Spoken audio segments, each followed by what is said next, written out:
Hello and welcome to episode 13 of the Ammo Hour podcast. I think this is probably about, let's just check, leave nothing to chance. 19th of April, 21st of June. That's a good guess. We are 2 months after the last episode went live, which is obviously not ideal. I made a little video before episode 12 just saying that, things were now getting back to normal for me. So I opened my first business, a barbershop called the Ammo Barber Co. Following the theme here, you can see. The football season's gone back. The football club that I helped run and founded, which is Glasgow Saints FC. We help with a lot of charity in the community as well. My band stuff, we really need to get demos together for recording this next album. Our vinyls are nearly here and it's getting everything prepped for sending those out. So everything has just dropped into my lap at the exact same time. Coupled with the fact that obviously COVID, thankfully, is now going the right way, where I live, and things are opening up here in Glasgow, which means I can now see family. I can now do things with my wife, which we haven't certainly done anything yet. But so there's all these kind of stresses and pressures, which I'm sure every single person who listens to this, every single person who doesn't, is feeling just now.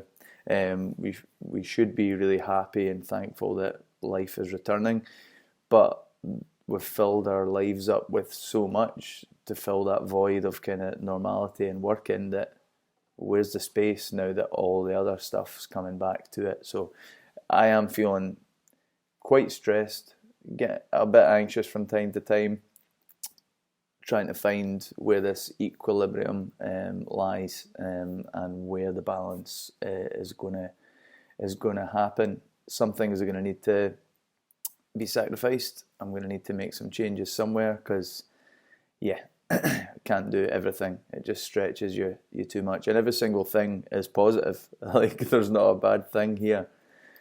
So I don't know if you guys can relate to that, but for me, I'm going to have to find out what needs to stay, what's serving me, and what's kind of can be trimmed, because there's not space to do everything. I want to keep these podcasts going. Number one, I was speaking to a gentleman in my chair the other day while I was cutting his hair. He's someone I've wanted to get on the podcast because we always have great conversations. And I was saying to him that not only everything I've just explained in terms of times and not having as much availability to do so, but I'm also, for me, having these conversations again with my clients and with my friends, being able to, have them in my shop again, being able to meet friends out for a beer and stuff like that, back at training and football. So I'm probably getting my fix of that, which was probably a big reason for starting this podcast, was to make sure I was still having these conversations. However, it wasn't the only reason I set up this podcast, and a big one was also to just make sure that these conversations that I was getting the benefit of, I was being able to share them with people who maybe aren't in a situation or a place where there's a bunch of interesting conversations going on. And I certainly get so much from podcasts, from being able to listen into really good conversations and people being open and honest about things. So I want to make sure that I'm ticking that box as well, because I'm lucky enough to know people that have a lot to share and a lot to pass on. So I think before I dropped the ball with the Ammo Hour, I kind of said that maybe it would change from weekly to fortnightly. Maybe it would become a monthly thing. At the moment, I'm just not going to goal set. If you're still listening, thank you very much. If you're just popping on for the odd episode, I don't blame you, because I'm not pushing it out as a streamlined kind of format at the moment. But what I will do is make sure that I work through my list of great guests and I put them out in a manner that I can, and I'll make sure that each episode is as good as it can be, rather than just trying to get them out as quick as I can. So that being said, today's guest is a phenomenal young athlete. He plays for St.Johnstone, my home team. He plays for the Northern Ireland national team. He's won 2 cups, which hasn't been done since the 80s, out with the old firm. Won the League and Scottish Cup double. They finished in the top half of the league, and they're in Europe, all for a club which is one of the lowest budgets in the league. His name's Ali McCann. He's a player with a very bright future. Recent quote from the St.Johnstone chairman was, if Ali McCann's going to leave this club, it will be for a club record fee. There's everything, going the way for this young man to suggest that his career is going to be a very, very successful one. But he's a very, very humble guy. We spoke just now. And nothing seems to faze him. He's not got his head in the stars. He's just enjoyed a very, very great season, a continual rise in his career, and all accounts, I think that's going to be the way it goes for him. Very, very thankful of his time. If you're newly joining this podcast because you're a St. Johnstone fan, I hope I asked the questions you guys would like to hear. If you're not a St. Johnstone fan, I hope you can just take a lot from an inspiring young man doing absolute very best possible for him at this point in his career. So it's great to speak with people doing that in any field. So without further ado, this is episode 13, a long-awaited return for some of the Ammo Hour. Thanks so much for checking it out. And as always, you can get 20% off any of our merch. And you can just find that on the link tree. If you just type in the Ammo Hour at checkout, and our link tree is on our Instagram page, so just search the Ammo Hour on Instagram, and that's a wee thank you for the listeners. You can watch this if you're listening, or you can just listen if you've been watching and you need to leave the house. All the links are on that Instagram page, so at the Ammo Hour. So again, thanks so much, and thanks so much to Ali McCann. Here's episode 13. Okay, I'm here with Cup double winning St. Johnstone and international footballer for Northern Ireland midfielder Ali McCann. How you doing, Ali? I'm very well. How are you? Great, man. Great. It's as a St. Johnstone fan, an absolute pleasure to be speaking with you, and I'm sure you're buzzing after that season. Oh, I know, it's been unreal ever since sort of the Betfred Cup itself was sort of unreal in itself, and then just have the Scottish Cup after that is just madness. To be fair, couldn't have expected anything like that. And then obviously, the international football as well. I think, if you'd even had that on the CV this season, it would have been a success, I'm sure. I know, even to be involved in the squad at the start of the year was kind of crazy in itself, being with all the players that they've got there. And to play in the last few camps as well has just been crazy. As I said, if I'd said that at the start of the season, I would have said you're mad. But and then to get the goal as well. I know, yeah. We hit and hope. It was about time I scored. I've had a few chances for them, but I was lucky I put it away. But I was buzzing. Yeah. Before we kind of come round to, obviously, I don't want to make it so biased because I do these chats with a range of different people. So having a St. Johnstone player on is, I don't want to make it all about my kind of chats and questions. But I wanted to know. I know obviously your mum and dad aren't Scottish, are they? Is it English or Northern Irish? Yeah, that's right. So was it always? I mean, how did you feel as a youngster growing up? Did you wear Scotland tops? Did you wear England and Northern Ireland? What was your dreams growing up? I wore whatever was given to me, to be fair. Yeah. Didn't really cross my mind to that, anything about international football, because I'd had no anything until I was maybe 19, and then Northern Ireland approached me, and I was like, it's a no-brainer. They expressed an interest, so then I was like, I've got strong connections over there, so I thought, may as well go for it. And then one thing just led to another. And then I loved it since I started. I loved playing there. So then I was like, may as well stay here because I was enjoying it so much.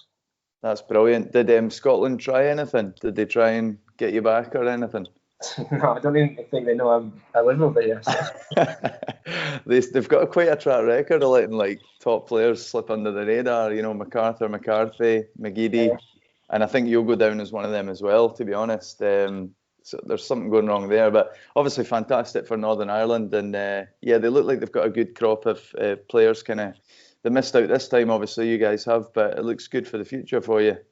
Yeah, it was disappointing. I think we lost in the playoff final when Scotland obviously beat Serbia. It was the same stage as that, so it was gutting. It was an extra time winner that Slovakia scored against us, and it was very disappointing, but it's all right. We'll go again. There's plenty more campaigns to come, hopefully anyway for me. But it is a good group. It's a great group. It's a good blend of sort of experienced pros that have been in before, because obviously they were in the last Euros, and it was a great campaign. Seeing the fans and all that when they were there, it looked unreal. So then, sort of, and they tell you about the stories and stuff, and you just think to yourself how good it'd be to be involved in something like that, which I'm sure the Scotland boys are experiencing now.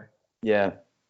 No, I'm sure as well, mate. I mean, obviously, yeah, disappointing to miss out. But like you said, your age and the level of the boys in that camp must be phenomenal. And yeah, the only way will be up. And I guess, at least it's not like this is going off to some glamorous place. The games are kind of just in the hometowns. So just get on the plane for the next one, mate, and you'll be fine. That's the plan, hopefully. Big time. So kind of ringing back to St.Johnstone, you were in the youth academy when we won the Scottish Cup, is that right? I was, yeah. It was my first year. I joined just the under 15s in that year. So were you scouted from Edinburgh kind of schoolboys clubs by St Johnstone? Yeah, so it was. There was a group of us that played for Hutchie Vale, which is kind of like a big boys club in Edinburgh, and there was 5 of us that joined that year. Just we all went up together, all signed for the under 15s there, and then that kind of made it easy to get bedded in because I knew sort of half the people in the team. So yeah. I think it was Alistair that had a contact. Alistair Stevenson, who's head of youth at St Johnstone, had a contact at Hutchie, and then my dad told me that they were interested. Then I thought, may as well go and have a go, and I loved it ever since I went up. So I think it did make it easier that it was 5 of us there, so it wasn't so many like a brand new group, but it was brilliant. Sorry, mate. Got Alistair to thank for that. Yeah, that's grand. It's cool that they've got those networks because obviously Perth's not a huge place, so important that they have a pool out with that.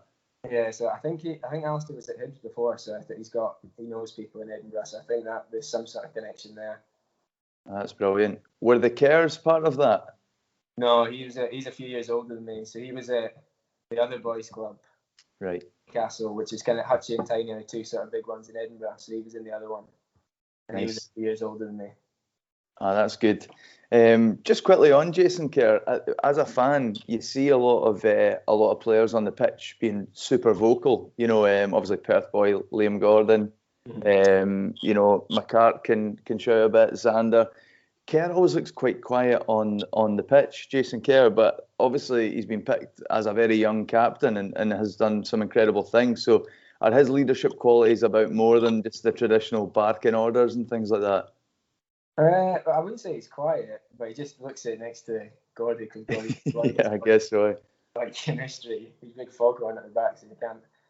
Like Jace looks quiet compared to him, but he's still getting at you, telling you, like talking you through the games. It may not be as noticeable, but playing alongside him, probably over the past 18 months, he's grown into that role, and he's just get like better and better. It's probably been reflected in his performances as well. So the last 6 months, he's been brilliant, and I was actually surprised he's not been had any international recognition, to be honest. But I'm sure the Saints fans have been saying the same thing for ages. But yeah, like I thought he'd be in with a shout, but it's not my choice, is it? 100%. I think any of the back three, Xander over, it's no diss to anybody in the Scotland setup. John McLaughlin at his age and the performances he's played for Rangers, I don't know why you wouldn't just take a younger guy and give him the experience of that. And obviously Rooney, O'Donnell did really well against England, but I think against Czech, you're looking for somebody who would really put them on the back foot, and it's that kind of player he is. But yeah, that'll come, I'm sure. You've got your chance, and I'm sure others will follow. What do you think? Obviously, Callum Davidson's like a brand new manager in there, but has been around the club a long time coaching. What do you think it is that's made him be able to really just galvanise you all? Because obviously you're such talented footballers, but a really young group, which is why it's so impressive that, the strength of character in games when you've been behind and to just go again, and especially in such a tough year. It's just phenomenal when you actually look at the achievement and try and take the kind of emotional reaction away from it. It really is a phenomenal achievement, I know, yeah, it is crazy, to be fair. It's sort of type thing when I see a photo of something that just makes it reminds you of it, and you sort of think about it. Like saw a photo of Xander running away after the Rangers. Well, not his goal, Kane's goal, but him claiming the goal. Yeah. And it just makes you think, like, that's incredible. Like, and it was just mad at the time, and it gets even better every time you look at it. But the manager, as you said, he's came in, but he knew everyone already, so it wasn't that much a change from when Tommy left. It was just sort of he's had his own styles and his own sort of system that he's put in place, and it was probably evident to the fans that sort of the first few months it was kind of a teething process maybe. Mm-hmm. Like we were playing well, but we weren't scoring enough goals and like finishing off the chances we were making. And then ever since maybe November, December, it's all been clicking, and hopefully that can continue anyway. 100%. I think a lot of I'll be included in this. Armchair football fans, you just seem to think, because people play a lot of FIFA and Football Manager, that you change a formation and it just works, but you don't understand. Like it takes quite a long while to bed that in, doesn't it? And people understanding where they're moving and where they're covering and things like that. But it was obviously just going to take some time. But he's proved everybody wrong who was criticising early doors. Yeah, well, it was different because with Tommy, we sort of played a 3 at the back sometimes, but it was usually like a 4-4-2, 4-5-1 type job, so it was pretty standard. Everyone knew what they were doing, and it did take a few, I'd say maybe 10 games to get into. For me personally, I felt just once you get used to it and everyone knows what you're doing, it works brilliantly. Mm-hmm. But there was a few times where we got caught like half doing stuff and half sort of wanting to revert to older stuff. But it's just testament to him that he stuck to his guns, and then it's worked in the end, so no one can say anything really. And it's actually, now that I'm so used to playing in it, it would feel weird playing in the other way. Yeah, I saw some sort of. I'm sure it was the stat that it was only Livingston and the Old Firm that had beaten you since December or something. Yeah, something like that. Aberdeen as well, maybe.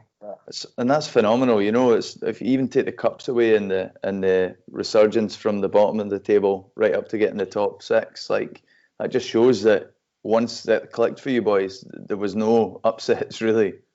I know, yeah, but that was the problem, because we were actually dominating quite a lot of teams, but we just concede like a stupid goal, lose 1-0, and then teams would camp in, and we just wouldn't get that goal, and it'd just be frustrating.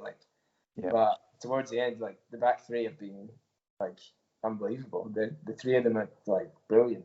Like I'm surprised that there hasn't been, as I said, international recognition or interest from other teams and stuff. Not that I want that to happen, obviously, because of course, the longer we have them, the better. But yeah, they're 3, and they're young. They're all young, and they're all Rooney. You can put Rooney in that as well. They're just brilliant. Yeah, for sure. Obviously, as more than anyone though, that starts from the front to the back. It's not just keepers and defenders that keep the clean sheets. And I think a guy who's taken a wee bit of criticism over the years for maybe not scoring as many goals is Chris Kane, but I think he's shown his value and his worth to absolutely phenomenal, and he has improved the goal scoring. But even if he hadn't, that kind of pressing and leading from the front, and then you guys in the centre mid, you work so hard. So it's a real team effort, those clean sheets. Yeah, it is. Well, Kane also, this is probably the first year where he knew before the stick he got, and I always thought the players always knew the value that he had to the team, if you know what I mean, but it sometimes went unnoticed. But this year's sort of been slightly different, where the work he has done, and so many fouls he buys every single game, must be so annoying to play against. But he's brilliant, and then, as you said, he's added a few goals to his game, which has helped us as well.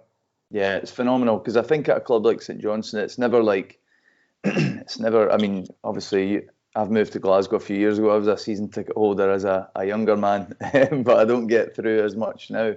But I've never really heard any kind of nastiness from St. Johnstone fans, but it can be a wee bit petulant. So I'm glad that he's probably got that off his back. People are now going, listen, let him do his thing. Yeah, well, he's been playing with confidence, I think, ever since maybe since from November onwards. Probably coincides with the team doing well as well. But he's scoring goals, and you probably saw in the cup finals, particularly the amount of effort he put in and the amount of work he put in. 100%. Just the fouls he buys. I just think like that must be an absolute nightmare to play against. Yeah, there was that stat from the last World Cup, I think, where Giroud, you'll like this, you can tell him he's getting compared to Giroud, but he didn't have a single shot on target. But like Griezmann and Mbappe were saying, well, why do you think we played so well? And I'm sure our wingers at St. Johnstone No, it's similar to love that. exactly love that they can kind of feed off him, and that's why they're getting a lot of joy. I know, yeah, he covers the ground. It's defensively as well. He helps us out in centre mid. So it is brilliant. He holds it up, and it's probably about time he got the praise that he's deserved. Yeah, that's class, mate. When you were growing up, what kind of players were your kind of idols, or even now, who do you kind of like to watch and try and take bits from? Well, I always sort of growing up, we watched that the Barcelona were the best team, sort of for me in Spain and that. So Xavi and Iniesta and even Busquets, the three of them just popped it around, and it was just like scary to watch. Mm-hmm. So I'd say when I was growing up and sort of paying most attention to football was that sort of like watching Champions League and that. They were unreal. No one can touch them, mate. Not that we do anything like that, but I don't want to I don't know make you feel awkward here, but when I'm describing to someone asking about that Ali McCann, you're a St. Johnstone fan, I think you're very like Wilshere-esque, and I guess he got a lot of comparisons with like the La Masia style, Yeah. I think just like shorter, but certainly not letting that get you pushed off the ball. Like really good low centre of gravity, really good turn, and don't overcomplicate it. I think again, guys like me, we applaud the big, huge 40-yard passes, but we don't realise that in a game it's the 50 shorter ones that make the possession, isn't it? Well, yeah, that's what I try and do. Try and keep it simple. Occasionally try something a bit more out there, but if I can just do my sort of simple things, it'll help everyone else. Because if I can pass the ball to like Spoonie or something like that, he can dribble past people, and he can dribble past people. I'm not going to go and touch it by 5 guys and run it past it, but if I can pass it to them further forward, then it's going to help. That's the way I think about it. And everyone's around tackling, I guess. Yeah, everyone's got their own job, like you say that you might not dribble past 3 or 4 people, but to have that energy to take the ball and just continue to recycle it, like that's a big skill as well. And obviously, if everyone could do it, they'd all be international players. So it's certainly not an easy thing, is it? I know, but I help the people that I'm playing alongside, if you know what I mean. Every time I play, we've got at least a guy next to me that's played 300 games or something like that. So it does make my life easier. They taught me through the whole thing. Who are the standouts maybe behind the scenes or in training? Obviously, we see it on a game and you get a man of the match performance from people, but who like maybe not even if it was surprising, but who kind of just like blows your mind in training, like just a cut above? Well, technically, I'd say Spoonie's the best player. Yeah. In training and stuff, some of the stuff he does that chop that I still don't know why people don't know that he's going to do it, but it still fools everyone. You know what I mean? Everyone goes for it. He's been doing it for this. But I'd say him technically, yeah, he's a joke. And I'm surprised he hasn't. Like he's doing this Canada thing now, which is brilliant, and he's getting some praise, which is good for him. We see it every day, and it is brilliant. I think it was it went under the radar a little bit when St. Johnstone snapped him up from Hibs, because I remember just seeing him play like Scotland unders. Maybe I'm wrong there. I think he did. Yeah, I think he did. I'm sure he played at some stage. And at Hibs, and I thought he looked class there, and then everyone was saying that's a Perth guy, and I was wondering why he had not been at St. Johnstone. And then when we got him, I thought, how have we managed to snap him up? He was at a great age when we signed him up, and you look at his achievements, like how many games he's played for us now, how many European campaigns, the cups. He must go down as, if not the best, one of the best St. Johnstone players ever. He's got to be up there, to be fair. He was, especially how emotional he was getting after the Scottish Cup final. It was like Ryan Christie for Scotland, wasn't it? It was class. He loves it, doesn't he? Aye, 100%. And what about in the Northern Ireland camp? What do you mean? Who's your top player there, would you say? Davis is unbelievable. He's sort of I'd be watching him to try and sort of replicate my game and what he does. He doesn't do anything to sort of extraordinary, but he just does the basic things pretty much 100% well every single time he trains or when he plays. Yeah. He barely ever gives the ball away, like barely misplaces a pass and stuff like that. He's brilliant. And even ones that play in the Prem as well, you can just the intensity like Stuart Dallas and Johnny Evans and stuff. The intensity that they do stuff at is just like a different level. But it's just one of them things you sort of got to get used to. The first few training sessions, I was a bit like, this is quick, but then you just sort of get used to it as you get going. So it's just the speed is everything's just so much faster. Intensity, the speed of the pass into a couple of times. Bounced off my foot and I was like, oh, I'm in trouble here. Like after a few sessions, you get used to it, like the speed of the press and sort of one-touch stuff. It's good once you be alongside it and get sort of familiar with it all. You just get sort of adapt to that sort of game. Yeah, Johnny Evans. I think he's one that would probably still, if Van Gaal hadn't have sold him, he'd probably be in the United team now. He's been phenomenal for Leicester ever since he moved. I know he's so underrated for he sort of just he does everything. He'd be pinging left foot diags like onto people's toes and that, and I'm like that's incredible. But it's no surprise that he has played, even though he left United at some stage, he's still been playing in the Prem and now he's at Leicester and they're a top 6 team these days, aren't they? And he plays week in week out, so it just shows how good he is. Yeah, he's won big things with them as well, so it certainly hasn't been a step backwards. Our captain in the Glasgow Saints team, he's Stuart Dallas's like #1 fan club. He absolutely loves him. He's from Northern Ireland as well, but yeah, his fitness levels under Bielsa must be through the roof. Oh no, it's incredible. He just plays pretty much every single minute. But I think he was saying that Bielsa like loves it if he plays all the games. He's not like a manager that'd be annoyed at him like being tired coming back. He said that Bielsa like loves it. Like the more they play, the better. Just to sort of, and he's talking about the training that they do. I think it's well known about that sort of murder ball thing. They just play a game and then when the ball goes out, one gets chucked right back in. You got a sprint over there, and it just seems like it's like a different level, which would be interesting to be a part of. But I'm sure it's difficult. But it's clearly paying off because he never stops running, does he? So. I mean, just from a normal point of view, but when you're very fit, if you're ever at your fittest, it's probably easier to maintain that. So he's obviously talking about the rhythm and stuff there, but yeah, I guess there's a natural fatigue as well that you need to try and stay away from. If you did that, the first few weeks would be tough, like proper tough. But I'm sure you'd get used to it, and then you sort of maintain, as you said, maintain that level. But it would just be interesting to sort of sit and watch it and see what it's like. Oh, big time! Yeah. What's Sorry, mate. On you go. No, go ahead.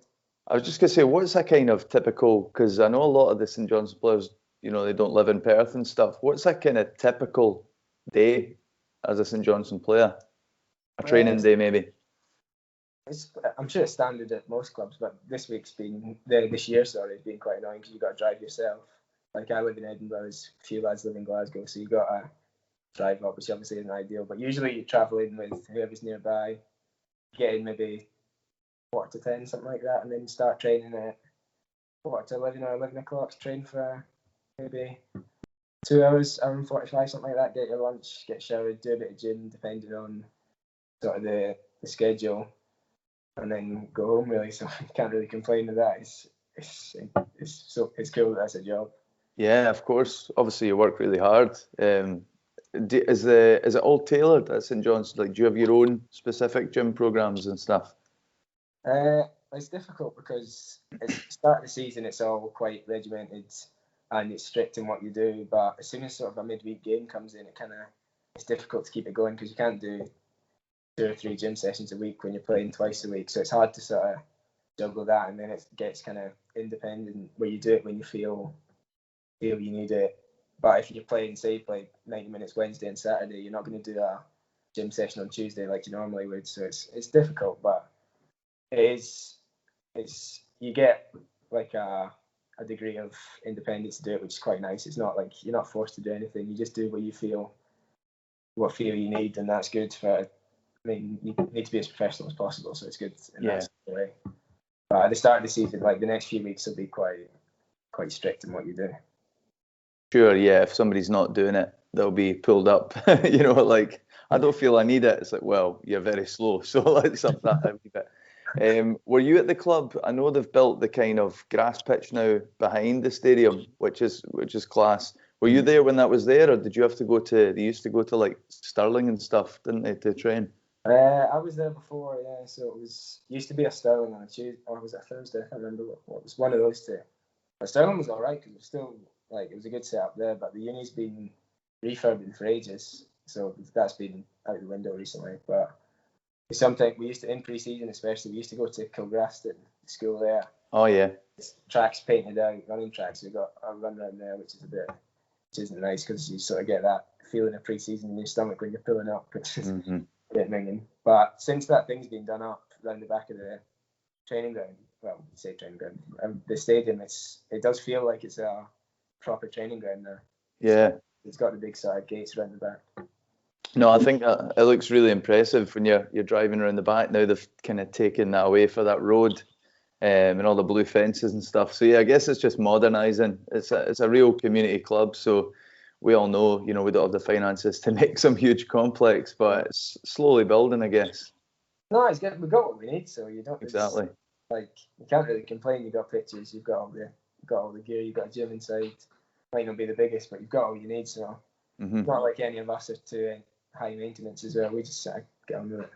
I thought I live, like, honestly, I can see Celtic Park from my window right now. And when Celtic hit out with that comment mid-season, I think it was, that the St.Johnstone changing room was so small they couldn't follow protocols, like a bit of deflection about their wee trip away. Yeah. I thought it was ridiculous because anyone who's ever played up at even just the 7-a-sides, changing rooms are massive there.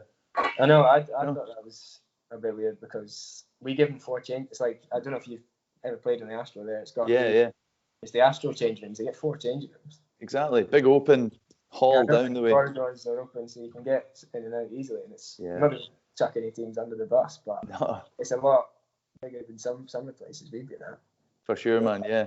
And you can open the doors. It's sort of third, and it was weird, but as you said, it probably was a wee deflection on there. Oh, aye. I was loving it. I was loving it that week. I was like, let me show you some photos back in the day. I've had a lot of people on this podcast who, whether they're musicians, I've had some kind of like professional athletes, never footballer, but talking about like kind of mindset and stuff like that.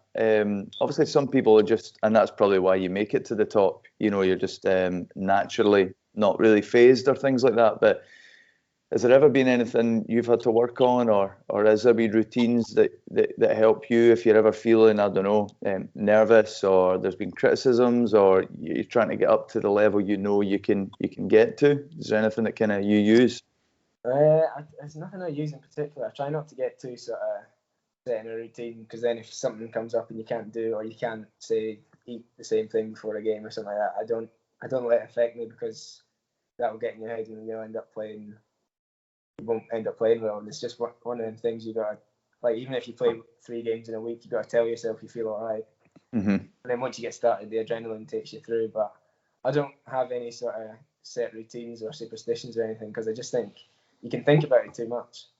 You'll just get in your head, like, convince yourself that something's going to happen, or you're not going to do this or do that, and I just sort of see what happens. It's there's not much science to it, and I'm sure people have got stuff that helps them, but for me, there's not much science to it. I just sort of see what happens, take it as I go, and it's all gone well so far. I'm sure maybe if I faced a bit of sort of a bad spell, or the team struggling or something like that, you'd maybe think about doing stuff differently. But especially the last sort of 6 months it's been pretty much all good for the team and for me personally. So just that's great, man. And I think that's credit to obviously your character. You seem like quite a chilled, laid back guy. So I guess you're just working hard at training, and you know that you can do it on the training pitch. So why treat the match differently and just exactly.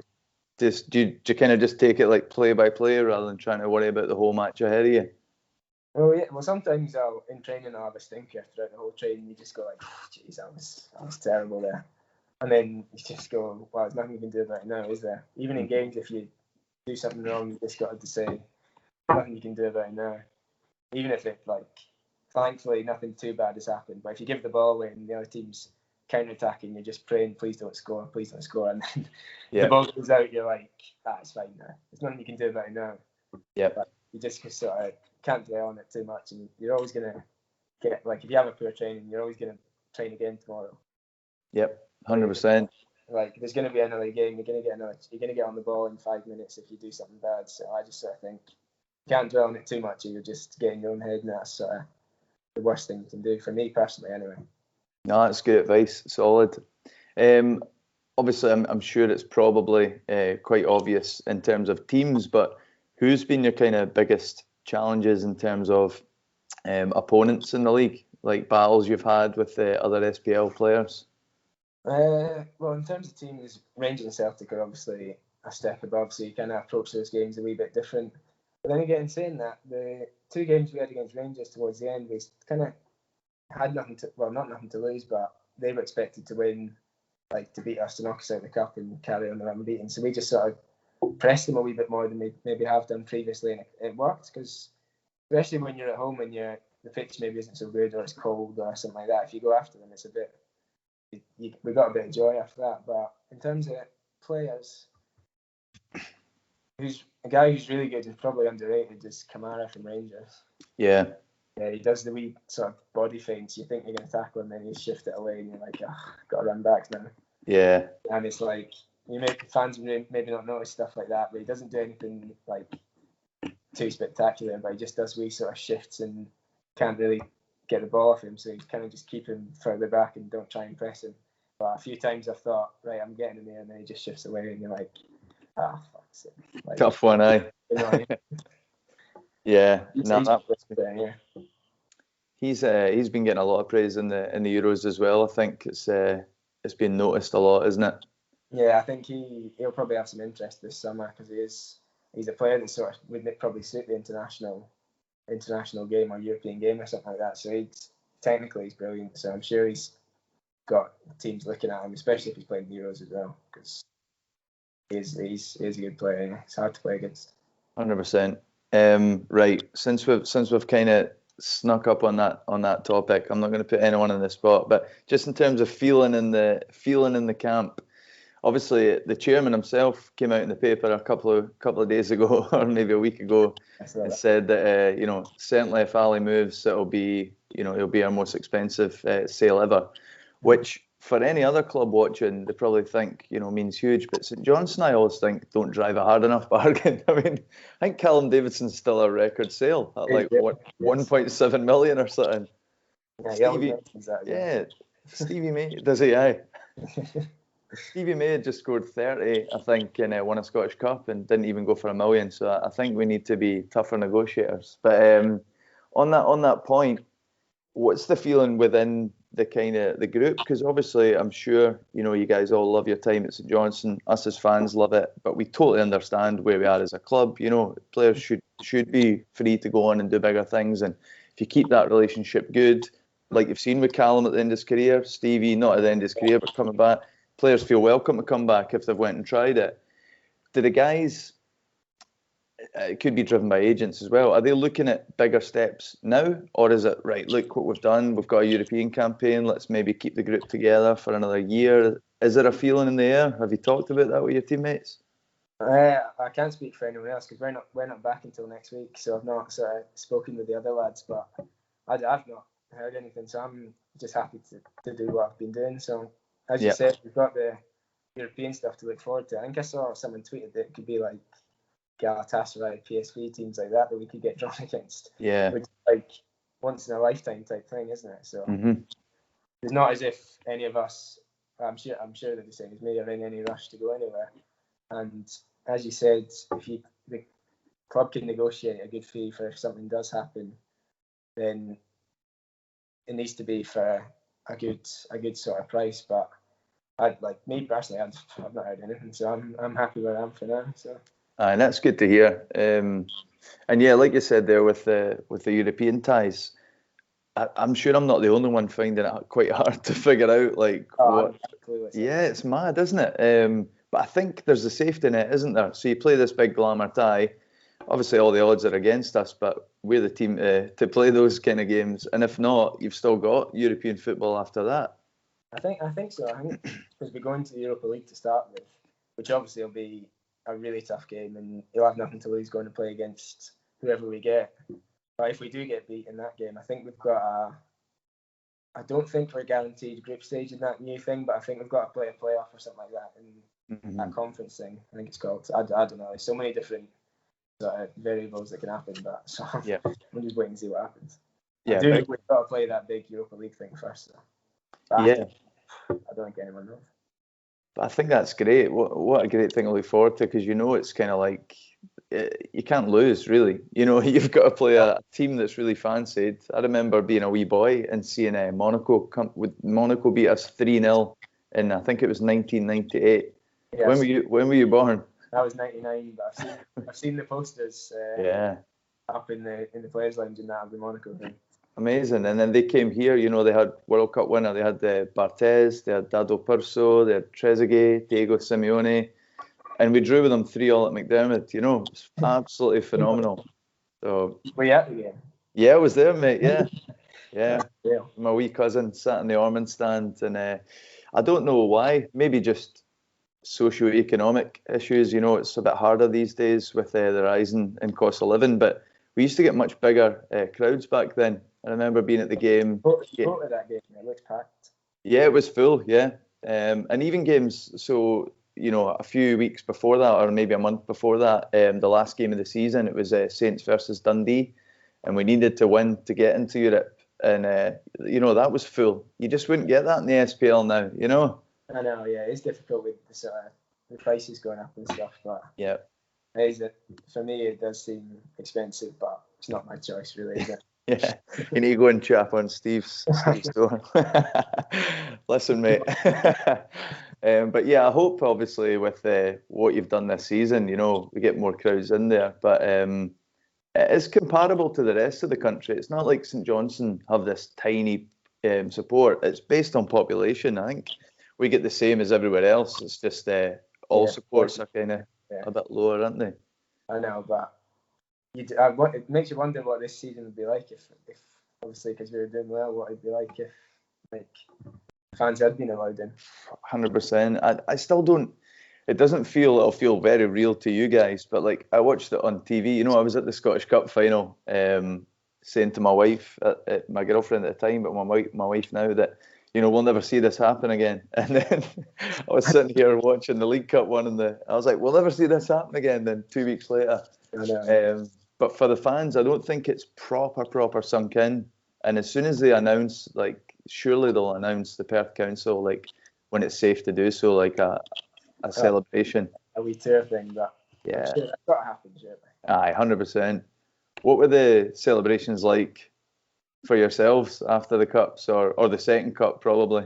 Well, yeah, the first cup, there was nothing, because that was sort of peak lockdown. Mm-hmm. So everything was shut after that. You couldn't go anywhere. We had a game. It was a Sunday, and we had a game on the Wednesday. So we were in training on the Monday. So there's a few hungover bodies anyway. But yeah, because I think we all just celebrated separately. We were desperate to do something, but we weren't allowed, which wasn't great. But then we certainly made up for it in the Scottish Cup anyway. So after the game, we just went back up to Perth and then had a few beers in one of the suites, like players only, so it was all kind of spread out as it had to be. It still wasn't quite normal, but it was better than the League Cup, I'd say. Then on the Sunday, we all went out in Perth, and so I went to a few pubs there, and it was good.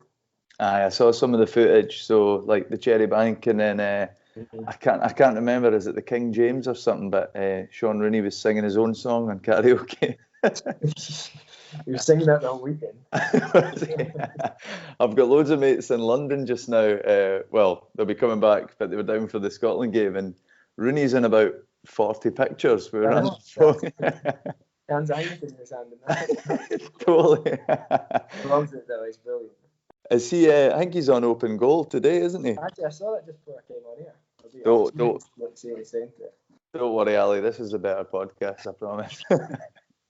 Don't worry anything on that. I don't know what you could say anything though. Oh, crazy! That's Slaney's mental, eh? Oh, I know. They've been brilliant over the past week or so. There's been loads of stuff. Aye. They're buzzing that Scotland qualified anyway, aren't they? Because they've had their wee, like, everyday thing. Aye, 100%. I take it you obviously still support Scotland as well. You know, you're Yeah, I born want here. them to win. Yeah. I've not got any sort of bitterness or anything. I still want them to win. All my pals, I was watching the game on Friday with all my pals. They're all Scotland fans, so it was a good game actually, and they were buzzing with the result, obviously. So I'm not gonna like not support them. I still want them to win and stuff. Just not against NI. Yeah, exactly. Do you think they'll do well on tomorrow against Croatia? I hope so. I saw Billy Gilmore tested positive today though, which isn't ideal. He was good on Friday. He's good. I think he should have probably played the first game as well, but yeah. So that could be a wee blow for them because he was good on Friday. But I hope they can do it. Croatia haven't been that good anyway, so hopefully they can turn up and do it. But it will be difficult. He's another one of that. I said comparable to like Jack Wilshere, but he's another one of the same type of player as yourself, I think, and yeah, it's maybe seeing like the knock-on effect of those great Barca teams that guys like you, and you're probably similar age to him, are you?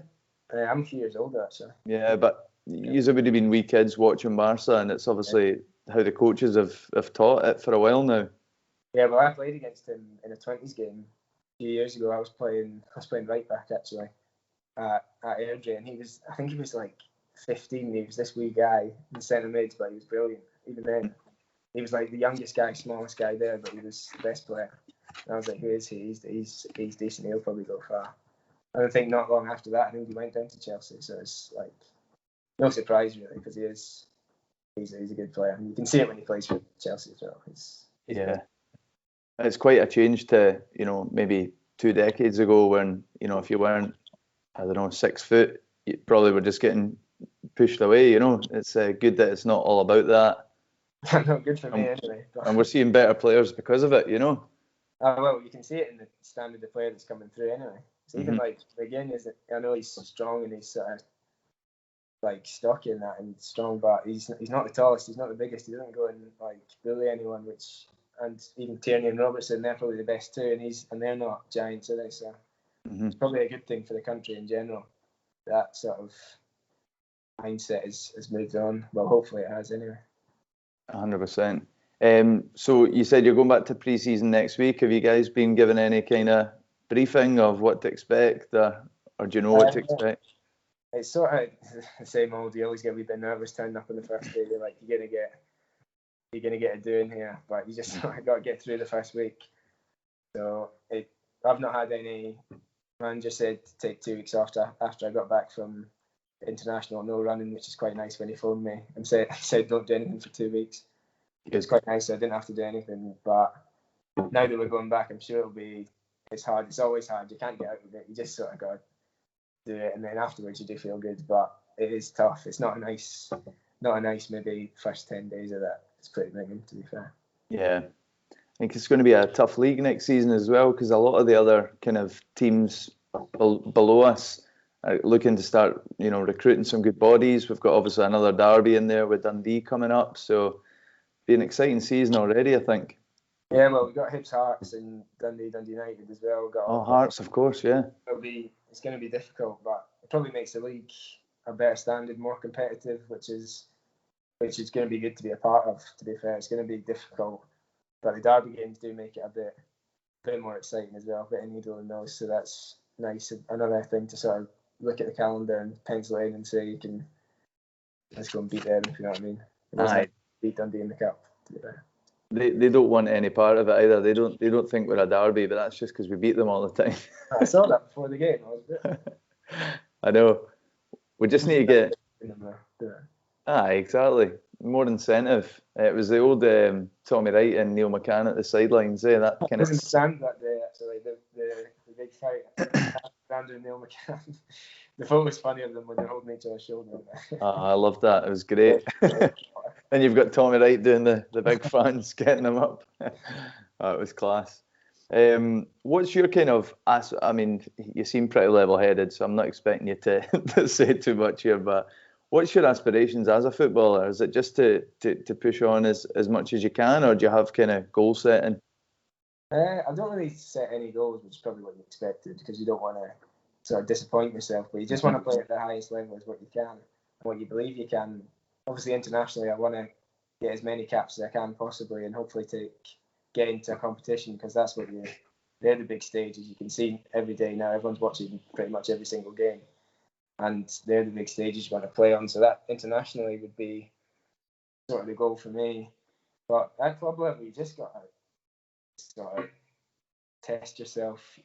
You don't want to have your career thinking you could have done this, could have done that. So that's just the way I've got to think about it. But at the moment, it's been brilliant for the past 2 years, but the last sort of 3 months in particular has been sort of whirlwind with the League Cup, and then getting in the top six when we beat Ross County and Glenn scored later on. Kind of felt like winning a cup as well afterwards, because Hamilton scored. I think was it Hamilton scored late on to beat or draw with St Mirren or something like that. That's right, yeah. That in itself is almost cause for celebration. 100%, yeah. When I was isolated and we watched the Livy game, it was probably the worst game ever, watching the 0-0 for the last game of the season. I was so nervous watching that, and then after that it was fifth, and then Scottish Cup after that, it was constant good things happening. It was pinch yourself almost.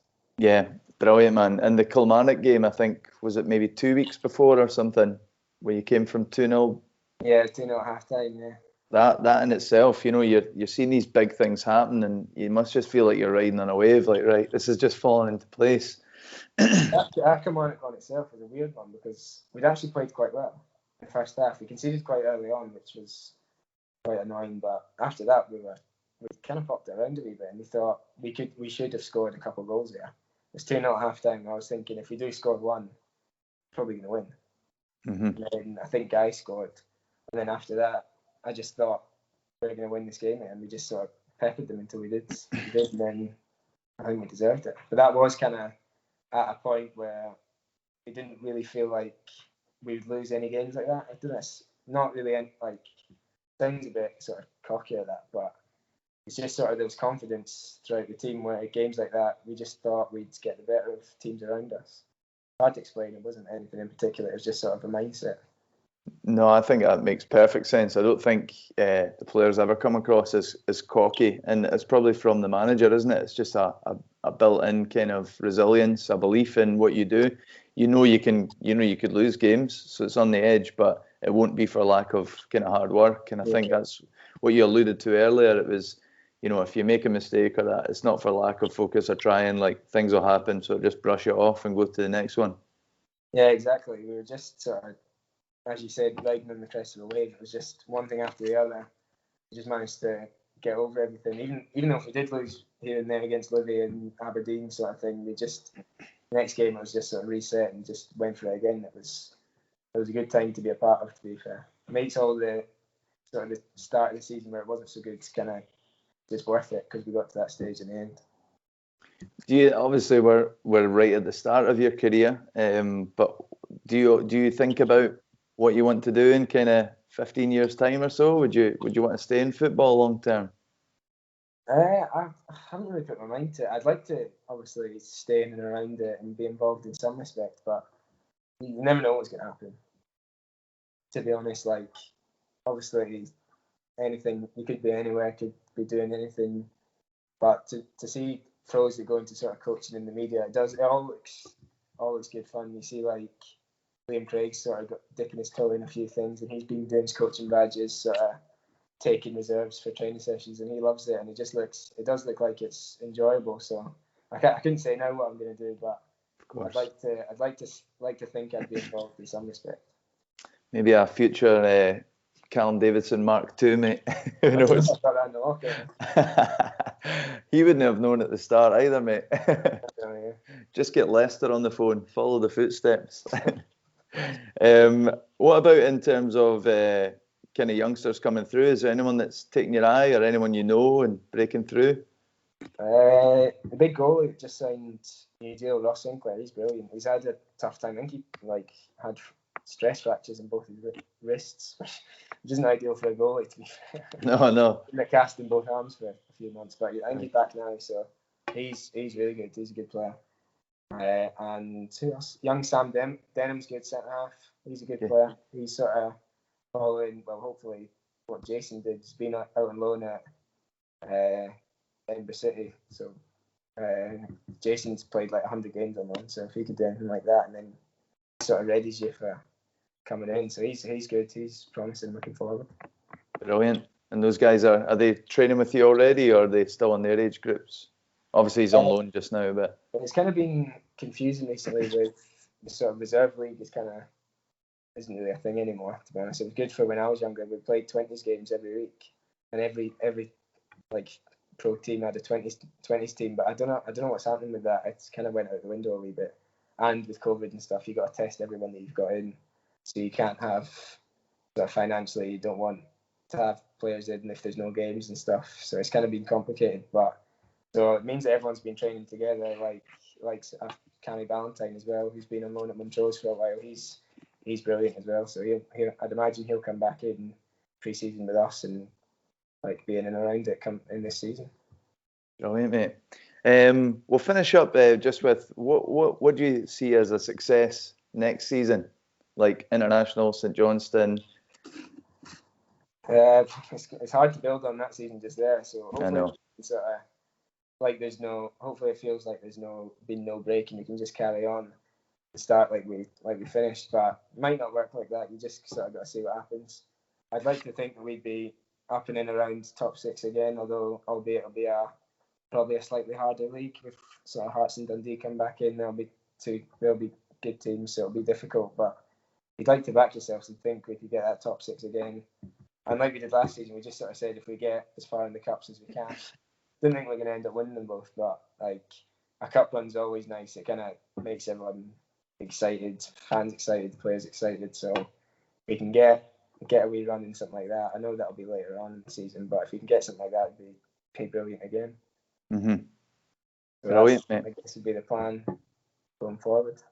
Class. Well, I really appreciate all your time, mate. I've not been able to speak to any other player personally, so just want to say from every one of us who's a St. Johnstone fan, mate, honestly, your hard work, you and the boys, like, I think obviously you guys are in the bubble and yous have achieved it. It's you guys that own that success. But thanks from every one of the fans, because your efforts have made a lot of people very happy. That's no worries at all. Brilliant, mate. Well, we'll keep in touch, and all the best for the season, and hope pre-season's not too rough for you, man. Yes, so do I.